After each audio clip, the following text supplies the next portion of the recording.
Methods of gouache painting with Hajra Meeks. So I've got 3 leaves here today, and I'm going to show you how you can paint them using either the midtone, the tiling, or the Grisaille method, all with gouache. So let's start with the midtone, and basically this means that you put down the middle tone. So you can divide it up into at least 3 tones, the light, the dark, and the middle, which is in this case this yellowish brown, so this sort of earthy yellow. And I'm putting it down, and that is what looks like to me the middle tone of my leaf. So there are darker colors in the leaf and lighter colors in the leaf, but this is the middle value that I can find. There can be several areas of different midtones. In this case, because this is a very simple shape, just a single leaf, there is only one area with one midtone. So now I started adding what looks like to me the darkest value in my leaf.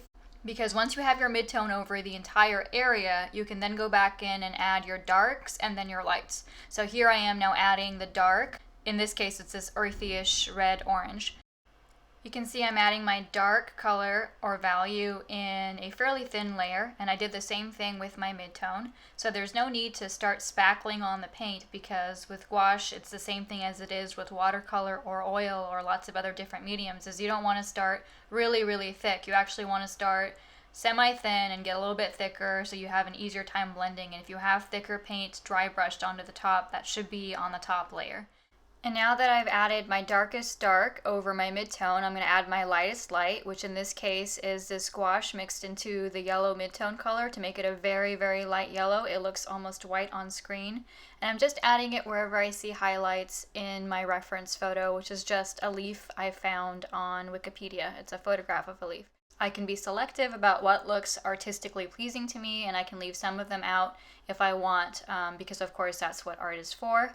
And I'm choosing not to blend the edges of this, but if I wanted to, I could blend the edges of the highlights because gouache is resoluble. And in the tiling example, it's different than laying down midtone, darkest dark, lightest light. I'm actually laying down separate little tile or mosaic pieces. They look like little puzzle pieces of the different colors that I see. So on my palette, I have different tones of the yellow and the orange and the white mixed into the yellow and the orange, and I'm sitting here and adding these different tiles. In this case, I'm only using 3 tones, just like I did with the midtones. I can actually see more colors in the leaf. They're shadow colors and such, so if I wanted to, I could use more, but for the purposes of this simple demo, I'm only going to do 3, so it's clear. Sometimes you'll use tiling, sometimes you'll use the midtone technique, because it depends on the painting and what suits the painting and what's easiest for the painting. If it helps you to make a very thin stain color underneath all of your tiles to help you guide what kind of tiles are going to be above it, then go ahead and do that. I haven't chosen to do that for this demonstration because it's a very simple leaf and I can see the 3 colors that I'm going to be using. You can go ahead and also layer tiles. So once you are done tiling the underneath layer, you can do what I'm doing on top, which is now take the highlights and use them in a separate tile layer, because I found that to be easier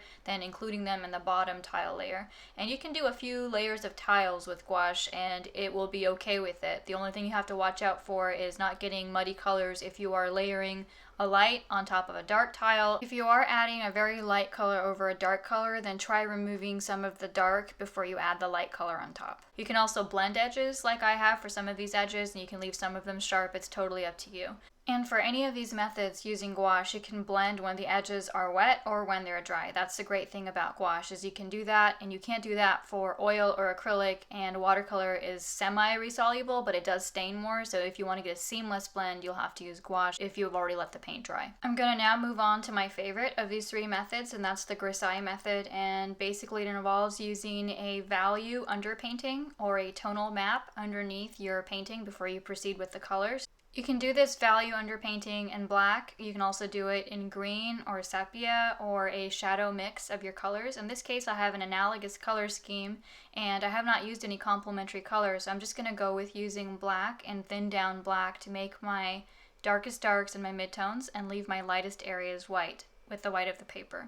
And so you can see that this is actually very effective, because what it does is it builds in your sort of shadow tones automatically. It'll give your painting more depth, Just like a strong drawing will make your painting stronger, this strong value underpainting will make the rest of your color painting stronger. So this is a method that was used by a lot of old masters, and it's still used by some painters today, like Alex Ross, and also botanical painters like Susan Harrison Sustain. Even though neither of them have called it Grisaille, that's exactly what they're doing. Depending on the color you choose for your value underpainting, the colors on top will look very different. So in this case, I'm choosing this black, and it's going to make my whole leaf look darker than my other two leaves. If I had decided to go with a brown or a darker orange or a blue, which is the opposite of orange on the color wheel, it would have looked very different. So you can see that this leaf is going to look darker than the other ones. So one of the reasons this leaf looks darker and like it has more shadows is because those other ones actually just don't have the black as a shadow anywhere.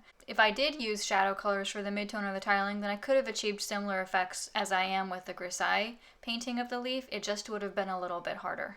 So once your Grisaille underpainting has dried, which it does rather quickly because this is gouache, you can go ahead and start adding your colors as you did with your leaves for the other methods. In this case, however, you do have a more clear guide as to where you're going to have darker and lighter, and also the colors will look different because you'll have this other color underneath it affecting the shadows. You can go ahead and make the colors so opaque that the shadow doesn't show up in areas where you don't want it. I have seen some people do that, especially for oil painting, but I do think that's really counterproductive. If you are going to incorporate a shadow layer and it is a dark color, then try to make it harmonize with your top layers so that when it peeks through, it is adding to the entire look of the painting. And also, if you hide it completely, then it's not really much of a guide, and you might as well not have done the value underpainting in the first place. Then you're probably just better off using the midtone method or the tiling method, because Grisaille is harder. You spend more time doing more painting, so if you're not going to make use of it in the proper way, then you can leave it out. For simpler paintings, I will just use a tiling method and sometimes the midtone method. So you have to base it off of whatever kind of painting you're doing. Don't do the Grisaille for something that's super simple. It would be a waste of time for a different reason. So you can see I've added on my yellow and also my orange on top of the tonal underpainting, and you can see that they look different from the two midtone and tiling leaves up there.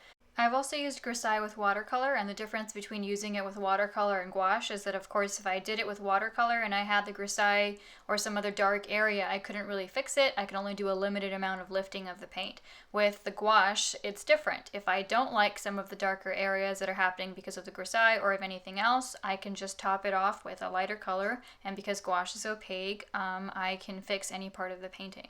So you can see I'm now adding my white highlights. As I've mentioned before, it's light yellow mixed into the white gouache, and I'm adding it where I want to strike highlights on the veins or other parts of the leaf. And once I'm done with that, after some edge blending, I'll be pretty much set.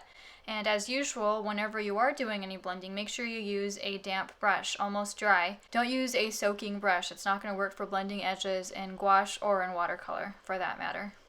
So this has been a small demo of the midtone, tiling, and Grisaille painting techniques in gouache. Depending on the nature of your drawing and the painting, you can use different techniques for different paintings, so use whatever suits a particular painting and drawing best. I will be doing another demo shortly, which compares a watercolor painting with a gouache painting of the exact same illustration, so hopefully that will also prove useful in your gouache education. So have fun painting in gouache, and I hope my video has been helpful to you.